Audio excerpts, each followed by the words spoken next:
why people complain. Now, we all do some complaining every now and then, hopefully more seldom than, more seldom than we are actually, more seldom than most. That's the best way that I can say it. Now, I've often said that there's one positive use of complaining. So if you're going to complain, here's the one positive way that you can be doing it. It's to activate your energy to do something about the thing that you're complaining about. So that's the only reason that complaining is useful. And even then, you should keep it to a minimum, and you should keep it internal. Your complaining should be internal, like i.e., like you're thinking, your think complaining. You're not just openly, outwardly complaining about something, because most of the time that, well, there are some times that it can actually help. I'm going to talk about that here today. So you really want to use complaining with yourself to activate your energy to take action and do something about the situation, as we call personal initiative, to go make something happen instead of waiting for something to happen. Otherwise, complaining doesn't have much use. Yet and still, not all 8 billion people on the planet listen to what Dre Baldwin has to say. So today I had to explain why some people may complain because they don't understand what I just told you. Why you may be complaining, because sometimes even though you heard me, you may forget what you have been told, and what that means and what you should do about it. So I'm going to solve all of those problems for you right here today in this masterclass. Point number one. Topic once again here today is why people complain. Number one reason people complain is they use it as a mental / emotional crutch to avoid responsibility.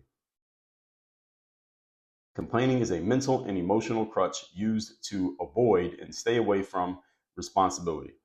The presidential election that happens every 4 years here in the United States is often a mental and emotional crutch that people use to do what I just said, to avoid responsibility. They get so emotionally and mentally engaged in the outcome of the election, whether you are pulling hard for the Democrat or the Republican. Usually is one of them that wins, at least with the current system that we have, is usually the Democrat or the Republican.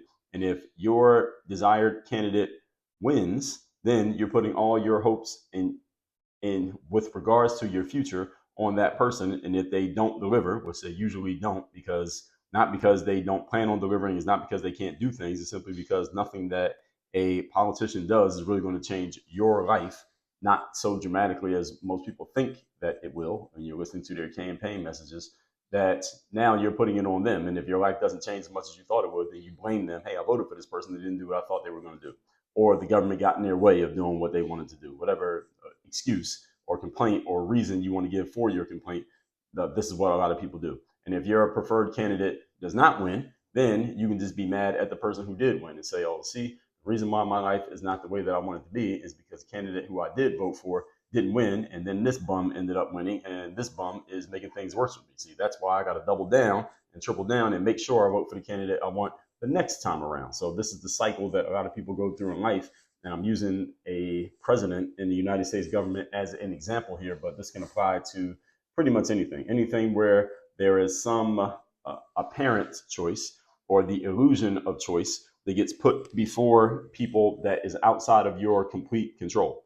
While you do have the ability to vote, for example, you at the same time don't have control over how everybody else votes. You don't know how things are going to turn out. So we use these things as complaining as a mental and emotional crutch to avoid this responsibility. And it's just a general excuse for whatever the situation is in a person's life. So for example, if I'm playing on a basketball team and I'm not getting the amount of playing time that I want, and I had a lot of players who were in this exact situation coming to me in my years when my focus was basketball content, which was 2005 through 2015. The players would come to me and they would complain about the coach. They would say that the coach is hating on them. They would say that their teammates maybe are hating on them. Therefore, their teammates won't pass the ball to that player when they're on the court, so they don't get a chance to show what they can do. This is a mental and emotional crutch, even though it might be true. Even though it might be true that the presidential candidate who you did not vote for but ended up winning is doing terrible things to destroy the country. Even if it's true, you're still using the complaint about the president as a mental and emotional crutch. Even if it's true that your basketball team or football or soccer or hockey team coach is hating on you and trying to hold you back from being successful, it's still a crutch. Even if your teammates are colluding to ruin your career and not give you a chance to show what you're capable of doing, even if it's true, it's still a mental and emotional crutch. I'm going to explain to you why. Because you're using the complaints to shield you from the reality of what you could possibly do to alter the situation. See, that's the problem with complaining, is that even if your complaint is based in something that is actually happening, the more focus you put on the complaint, which is usually something outside of your control, is usually why we complain, because something is outside of our control and we're focusing on that as the reason for the circumstance rather than focusing on what we could do to alter the circumstance. So when we do this, we are giving away our power from ourselves. That would be when you take personal initiative. Instead, we're giving the power to the circumstance that we don't control, or the things creating the circumstance that we don't control. Therefore, we have no power. We have no initiative. We can't do anything about the situation, and you become a mere victim of circumstance. You don't want to be this person. And the good and bad news is that any one of you could become this person at any given time, depending on the way that you choose to think and the way you choose to language your thoughts. So you could be this victim of circumstance at 4 o'clock, but you could change your mind at 4:07 and no longer be that person. And the stronger your mindset is, the better your mind is set in such a way that you don't allow this, the less this will ever occur. And if you haven't done the work on setting your mind, and you can do so by taking the Bulletproof Mindset program inside of Work on Your Game University, then we can solve that problem for you. So this is why they're crutches, as I just explained. It makes you feel good to share a complaint because you are verbalizing and expressing why your situation is your situation, which is often taking all the responsibility off of your shoulders and putting it on something of which you don't control, was a problem. Because, well, the good part about it, let me tell you the good part first. I've told you a bunch of the problems. I'll tell you more. But the good part is it takes all the pressure and responsibility off of you, and it puts it, at least mentally, on something other than you. So it's these damn Democrats or these damn Republicans in the White House. They're the ones who are destroying my life. It has nothing to do with what I'm actually doing. It's them. It's the coaches and my teammates and my parents getting in the way of my athletic career. It's not anything that I'm doing. It's what they're doing that is causing the situation. So there's no pressure and responsibility on you to change anything because it's them out there who are supposed to do something. The problem with this is that it doesn't change the situation. So yes, you complain about it, but the situation is still there. Complaining about a situation doesn't change it. So it makes it as a net, and we're just doing this as an equation, it becomes a waste of your energy and a waste of your time to do complaining because you used all those resources, energy and time, but you didn't produce any type of result. This is a problem. You can't do that but so often before you run out of time and your energy is getting used in ways that don't make any sense. So this is one reason why I tell people do not waste your resources on complaining unless you're using it as an activation for action. Otherwise, don't complain about anything. Moving on to point number 2. Today's topic, once again, is why people complain. Number 2, professional and career growth hack. Now, this is a way that you can actually use complaining in a strategic way. Now, I think some people do actually use it strategically. I think most people are using it not strategically. They're using it kind of as a knee-jerk reaction.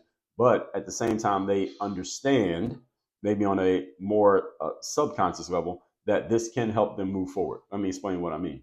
Depending on who you are, this is a great tool that you can utilize, especially even in the world that we're in today. It's starting to die down a little bit, but it still is a thing.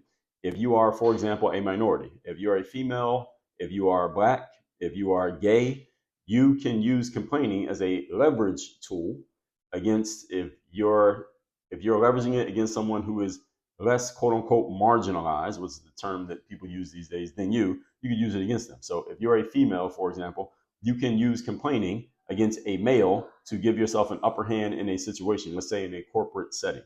For example, I remember I was working at a gym in 2006. It's a corporate-based gym, and we were just a sales team. We weren't in the corporate offices or anything, just a sales team working at a gym. And me and another salesperson who happened to be female, we got in a dispute over who got credit for a sale of a membership because we were mostly commission-based. So this commission mattered a lot. And she claimed that she should get credit for the sale. I claimed that I should get credit for the sale. And it became this back and forth that we're having with the sales manager who got to make the final decision about the situation. And in the back and forth, if you can't tell, I'm pretty good at argumentation. I'm pretty good at stating my case when I believe I have the right case. And me and this girl going back and forth in front of the sales manager, making our cases here. And she starts crying. So she becomes this damsel in distress who's being bullied by this Black guy who's going after the sales. She happened to be a white girl, and the sales manager happened to be a white man. He also happened to be gay. And I could see when she started crying that he started softening up, and he was looking at me almost as if he expected me to uh, basically fold my tent and say, okay, well, I'll just give you the sale since you're going to cry about it. And I think that's what he was expecting me to do. And I didn't do that. And he started to get a little bit frustrated with me because I was fighting for getting my sale and getting my commission, which rightfully belonged to me. And long story short, I did end up keeping my sale, but he was the sales manager was a bit, let's just say, upset and frustrated with me because I wasn't budging on the situation, even though this girl was trying to use her tears as a leveraging tool in the situation in which she really had nothing. She didn't have anything solid to stand on in the back and forth argument that we were having. So if you're a black person, you can do the same thing against a white person. If you're a black person working in some space that is recognizing of marginalized communities and this kind of this DEI language that they're using these days, if you are black and you have a dispute with a white person at your job, you can probably end up coming out on top in that situation just because you're black and they're white, regardless of the actual facts of the situation, because of the rules that the organization may have decided to start following and the processes that they decided to start following just because of this. So complaints can work in a good way in this type of situation. You can also use complaining as a leveraging tool just with the company itself, not necessarily with another person. If you're trying to get a raise, you're trying to get a promotion, if you're in the business world, you're just trying to get a book deal. Well, we want to give book deals to a certain number of black authors this year. So you can be a black author with a trashy fucking book, but get a book deal just because you're black. Because they got to give 25 book deals to 25 black authors. You happen to be one of them, even though your book is shit, and you're going to get a book deal. But if you're a white guy with a really good book, well, we can't give anything to white guys this year. So come back next year. This happens, folks. To get a podcast out there, maybe you get a podcast deal with Spotify just because we got to give one to a black person or a gay person or a female or a TV show, similar way. Now, I am somewhat being tongue in cheek when I'm saying these things, but I'm also being serious because these things really do happen. And any of you who works in any type of bureaucratic environment, whether by design, such as corporate, academia, or the government, or a bureaucratic environment because they've chosen to be that way, maybe a private company, but they've adopted these DEI, what's the other phrases? Some other phrase I can't remember. Oh, anti-racist, etc. These kind of principles. They've adopted this stuff from some consultant that they hired for $20,000 to come teach you how racist you are and how you got to be equitable. And I've seen companies do this. I'm not going to say their names, but they know who they are. If they know, if they're involved in this, they know exactly what they're doing. And so I'm being tongue in cheek, but also serious because this really happens. And this DEI industry, diversity, equity, and inclusion, which I have trashed many times here on this show. If you didn't know, let me give you a couple of episodes where I've talked about it because I talked about it enough times that you'll get the point when you go through these. So I talked about how to do DEI the right way. If you were actually to take diversity, equity, and inclusion and do them the way that they are supposed to be done by the definitions in the dictionary, then listen to episode 23, 07, 08, and 09, where I explain how DEI is actually supposed to work. Then listen to episode number 2199 when I explain how diversity, equity, and inclusion is actually the enemy of high performance. If you want high performers, then you cannot use diversity, equity, and inclusion. They cannot coexist. You got to pick one. Which one is more important to you, performance or the DEI? And again, I explained why they cannot coexist. But anyway, that industry is slowing down a little bit from its peak years. Its peak years were around 2020, and at the same time, it's still working pretty well. Even though it's not as fast as it was, it's still going. It's kind of like inflation. Inflation may not be as high as it used to be, but it still exists. It's still positive. So we're still seeing rising costs. And there are people in positions that they have complained their way into, and they still have those positions. So there are people holding CEO titles, C-suite, management positions that they did not earn their way into through performance. They just complained their way into because of their immutable characteristics, and they still have those jobs. All right, some of them are listening to the show right now, and they don't like the fact that I'm calling this out. The good news is I'm not saying your name, at least not today. And also keep in mind that there are some people who are more persuaded by complaints and the triggering of internal sympathies. I told you the story already. When I was working at this corporate gym, my gay white male manager seemed to be triggered by the tears of my coworker who was complaining that I was, and this is the phrase that she used, walking all over her and trying to take a sale away from her that she believed belonged to her when it absolutely did not fucking belong to her, was why I ended up with the sale.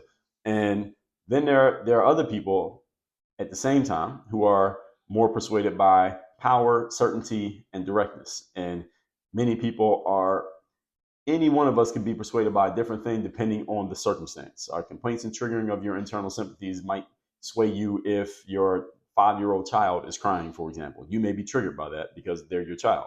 Where at the same time, if you're at work and somebody starts crying, you may not be triggered by that. You may actually be annoyed by it. So it depends on the circumstance, and it also depends on you, and it depends on the person who is doing the thing. So you need to need to be able to read the room. I did a whole episode on how to read the room. I'll give you that in episode number 2512. How to read the room. Reading the room simply means looking around at who's in the room, feeling the energy of the room, and each individual person getting a feel for what they respond well to. Because there are some people who respond really well to someone who is very direct and very certain and straight to the point and doesn't mince words. And there are other people who are completely taken back by that. They don't feel that at all. They're completely put off by anyone who has that kind of energy, maybe because of something that happened in their past that has nothing to do with you. Whereas other people, they like when you come with the emotions and the softness and you kind of talk around things but don't actually get to the point. They like it that way. And you have to be able to read the room and figure out who you're talking to so you know how to talk to people in their native tongue, so to speak. So I remember this same manager, speaking of this situation when I was working this corporate gym. There's another situation where he was giving walk-in appointments or walk-in sales prospects to these brand new salespeople who hadn't cut their teeth by earning their way onto, in the retail sales world, we call it the UPS list. The UPS list just means when you're working in that kind of sales environment, the UPS means the next person who just walks into the business to possibly buy something, like a random customer, you get to go talk to that customer, because the customer who just walks in is an easy possible sale and also an easy possible commission. So the UPS list went to salespeople who had completed certain tasks that you had to do in order to earn your way onto the UPS list. So for example, in the retail gym membership sales world, the way it works is you have to have a certain number of appointments on the calendar for that day for yourself, appointments that you went and created on your own. If you have at least 2 appointments on the calendar, for example, you're on the UPS list. So when a prospect just walks in the gym and says, I want to learn about memberships, you are one of the people who's on the list who gets to talk to them. And if nobody makes their way onto the UPS list, then something happens, like the sales manager will say, well, none of you made it onto the UPS list, so none of you gets to walk in. If somebody walks in, I, the sales manager, will go talk to them and I will sell them and I'll take the commission. And that's literally how it will work. So in this situation, these new salespeople had not been there long enough to get any appointments. They had just started working there. And our manager was allowing them to be on the UPS list because he was ostensibly basically trying to help them get some momentum and make some sales. Because based on our base salary, it wouldn't be enough money for anyone to take care of themselves or pay bills or anything. So they needed to make commission off sales. And he was giving them these walk-in appointments. And I said to him, hey, these people didn't earn their way onto the UPS list. Why are they getting these walk-in appointments? And we, who have been here and have done the work to earn them, we are not getting them. How are you allowing this to happen? Because he would enforce these rules other times when we didn't have new salespeople. Now we had new salespeople, he wasn't enforcing rules. So maybe if you're listening to this in between the lines, you could probably see what type of employee I would be. That's one of the reasons why I'm not an employee anymore.